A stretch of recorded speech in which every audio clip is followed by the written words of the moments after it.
జై శ్రీరామ్. శ్రీ శ్రీ శ్రీ దుర్గా సీతారామ సాయి ఆలయము, మీ మధుబాబు సీతారామ ఆలయ అర్చకులు. ఇంతవరకు మనం 2 రాసుల గురించి తెలుసుకున్నాం, మేషము వృషభము. తదుపరి 3వ రాశి మిథున రాశి గురించి తెలుసుకోవడం జరుగుతున్నది. మిథున రాశి అంటే శ్రీ పరాభవనామ సంవత్సర మిథున రాశి గురించి మనం తెలుసుకోవడం జరుగుతున్నది. మిథున రాశి సాధారణ ఫలితాలు. ఈ సంవత్సరము మిశ్రమ ఫలితాలు. ప్రారంభంలో ఈ సంవత్సరం సాధారణ ఫలితాలు. ఈ సంవత్సరం ఆదాయము 8, వ్యయము 11. అంటే మనకు వచ్చిన దానికంటే ఎక్కువ ఖర్చు అవుతుంది కాబట్టి కొంచెం జాగ్రత్తగా పొదుపు చేసుకోవాలి. అదేవిధంగా రాజపూజం 1, అవమానం 7. అంటే మనకి గౌరవించే వాళ్ళు పగలుంటే మనకి తిట్టేవాళ్ళు అంటే అవమానపరిచేవాళ్ళు 7 ఉంటారు. అయితే దానికి మనము అనుకూలంగా వెళ్ళాలి. ఎవరి దగ్గర కూడా వెళ్ళి తగాదాలు అలాంటివి ఏమి తెచ్చుకోకూడదు. మన మట్టుకు మనం ఉండి వారితో సగౌరవంగా ఉండాలి. మనం గౌరవంగా ఉన్న వాళ్ళు అనవసరంగా తగులు తెచ్చుకునే ఉంటారు కాబట్టి మనకి రాజపూజం 1, అవమానము 7 ఉంది కాబట్టి కొంచెం జాగ్రత్తగా ఉండాలి. అదేవిధంగా ఈ సంవత్సరం మిశ్రమ ఫలితాలు వస్తాయి. ప్రారంభంలో కొంత ఇబ్బంది, తరువాత మెరుగుదల. అంటే కొంచెం ఇబ్బంది ఉన్నా తర్వాత మెరుగుదల ఉంటుంది. గ్రహాల ప్రభావం వల్ల మానసిక ఒత్తిడి కూడా ఉంటుంది.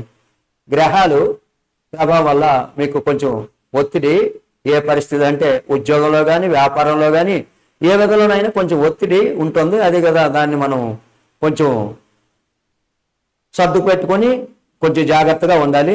అదేవిధంగా ఆర్థిక పరిస్థితి, ఆదాయం వస్తుంది చెప్పాను, కానీ ఖర్చులు కూడా పెరుగుతాయి. మరి అనవసర ఖర్చులు తగ్గించాలి. అనవసరంగా ఊరికనే ఖర్చులు చేయకుండా తగ్గించి కొంచెం డబ్బు అనేది సేవింగ్ చేయడం ముఖ్యం అన్నమాట. కొంచెం దాచుకోవడం ముఖ్యం. ఇక కుటుంబ సంబంధాలు. కుటుంబంలో చిన్న చిన్న విభేదాలు రావచ్చు. ఎవరితోనైనా చిన్న చిన్న తండ్రితో కానీ, లేకపోతే తల్లితో కానీ, భార్యతో కానీ, ఇంకెవరైనా మీ కుటుంబంలోని పెద్దవారితో చిన్న చిన్న విభేదాలు రావచ్చు. మాటల విషయంలో జాగ్రత్త అవసరం. అంటే మీరు మాట అనేది జారవేసకూడదు. కొంచెం నెమ్మదిగా మాటలు ఆడాలి. అంటే కొంచెం గౌరవంగా మాట్లాడితే తగు అనేది ఉండదు. కాబట్టి కుటుంబ విషయంలో చిన్న చిన్న విభేదాలు రావచ్చు. అయితే మాట విషయంలో జాగ్రత్త అవసరం. స్నేహితులతో అపార్థాలు రావచ్చు. అంటే స్నేహితులతో అపార్థాలు అంటే ఎందుకు వస్తాయంటే, అతను సినిమాకి వెళ్దామంటే మనం వద్దడం, లేకపోతే మనం ఎక్కడికి వెళ్దామంటే అక్కడికి వద్దు, ఇలాంటివన్నీ జరుగుతాయి. కాబట్టి అలాంటివి కాకుండా వాళ్ళతో మనము సర్దుకొని వెళ్ళిపోవాలన్నమాట. సహనం ఉంటే సమస్యలు తగ్గుతాయి. ఎందుకంటే మనకు సహనం అనేది ఉంటే సమస్యలు అనేది కొంచెం తగ్గుతాయి. వారు ఏది చెప్పినా మనం కొద్దిగా జాగ్రత్తగా ఉంటే సమస్యలు అనేది తగ్గుతాయి. ఇక ఉద్యోగ వ్యాపారంలో, ఉద్యోగంలో పనిలో ఒత్తిడి ఉంటుంది. మీరు ఏ ఉద్యోగం చేసినా కొంచెం పనిలో ఒత్తిడి అనేది ఉంటుంది. దానికి జాగ్రత్తగా ఉండాలి. అదేవిధంగా ఆలస్యం. అంటే ప్రతి పనికి కూడా మనకి ఏది తలపెట్టినా ఆలస్యంగా జరుగుతుంది అనమాట. పని మనకి వెంటనే జరగదు. అంటే రేపు ఒక కార్యం చేస్తామంటే రేపు జరగదు, ఎల్లుండికి వాయిదా. అంటే ఆలస్యం అనేది జరుగుతున్నది. అదేవిధంగా కానీ తరువాత పని జరుగుతుంది, కానీ ముందు ఆలస్యం అవుతుంది. మంచి అవకాశాలు వస్తాయి. మీకు మీ రాశి వారికి మంచి అవకాశాలు ఉంటాయి.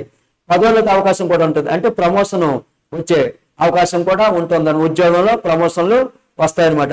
ఇక వ్యాపారంలో ప్రారంభంలో లాభాలు తక్కువ వస్తున్నాయి. అంటే ప్రారంభంలో ఎక్కువ పెట్టుబడి పెట్టినా కొంచెం మనకి లాభాలు తక్కువ వస్తాయి. తరువాత మెరుగుదల వస్తుంది అనమాట. ఇక విద్య విషయంలో కొద్దిగా చదువులో ఫోకస్ అవసరం అనమాట. అంటే సెల్ ఫోన్లు చూడడము, సినిమాలకు వెళ్ళడం, షికార్లకు వెళ్ళడం ఇలాంటివి చేయకోకుండా మనం చదువులో ఇంట్రెస్ట్ ఎక్కువ పెట్టాలన్నమాట. అప్పుడు పెడితే కష్టే ఫలే, అంటే కష్టిస్తే ఫలితం వస్తుంది. కాబట్టి కష్టపడి చదివితే మంచి ఫలితాలు వస్తున్నాయి అన్నమాట. మరి పోటీ పరీక్షలో కొంచెం కష్టం. ఎందుకంటే ఇప్పుడు పోటీ పరీక్షలు అంటే గవర్నమెంట్ ఉద్యోగాలు రాక ప్రైవేట్ ఉద్యోగాలకు వెళ్ళడం ఇలాంటివన్నీ జరుగుతున్నాయి. కాబట్టి పోటీ పరీక్షలో కొంచెం కష్టపడాలి. మీరు కష్టపడితే విజయం మీదే అవుతుంది అనమాట. అదేవిధంగా ఆరోగ్య విషయంలో తలనొప్పి, ఒత్తిడి సమస్యలు రావచ్చు. నిద్ర సరిపడకుండా, అంటే తలనొప్పి ఎందుకు వస్తుంది, నాకు స్నేహితులతో మనం ఎక్కువగా ఇదైతే వస్తుంది అన్నాం కదా. అదేవిధంగా ఒత్తిడి సమస్య, అంటే ఇంటి దగ్గర కూడా ఒత్తిడి సమస్య ఉంటాయి. కాబట్టి అది కొంచెం మనం ఆరోగ్యపరంగా జాగ్రత్తగా చూసుకోవాలి. నిద్ర సరిపడి తీసుకోవాలి. యోగా ధ్యానం చేయడం మంచిదంటే ఉదయము తెల్లవారు లేగడం ఇలాంటివి చేస్తే చాలా ఆరోగ్యానికి కూడా మంచిదనమాట. మరి యోగా ధ్యానం కూడా చేయడము మంచిదనమాట. ఇక శుభకాలములు సంవత్సరం మధ్య నుంచి మంచి మార్పులు, చివరిలో విజయాలు, సంతోషం వస్తాయన్నమాట. అంటే సంవత్సరం మధ్యలో మంచి మార్పులు వస్తాయి.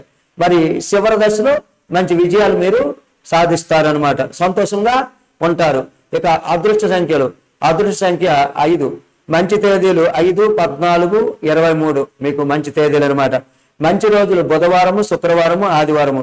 అంటే ఈ 3 రోజుల్లో మీరు ఏ పని తలపెట్టుకున్నా, ఎక్కడికి బయటకు వెళ్ళినా, పుణ్యక్షేత్రాలకు వెళ్ళినా మంచి అంతా చెప్పడం జరిగింది. అదేవిధంగా ఎక్కడికి వెళ్ళినా మంచి కార్యక్రమాలకు ఎప్పుడు వెళ్ళినా ఈ బుధవారం, శుక్రవారం, ఆదివారం మంచిదనమాట.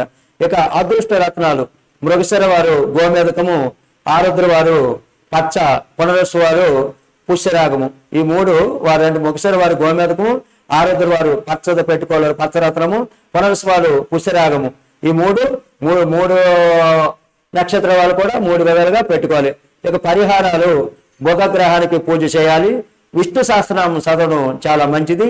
బుధవారము ఉపవాసము ఉపయోగంగా ఉంటుంది. బుధవారము అంటే ఇది విష్ణుమూర్తికి సంబంధించింది కాబట్టి బుధవారము ఉపవాసం ఉంటే చాలా మంచిదనమాట. జై శ్రీరామ్. మళ్ళీ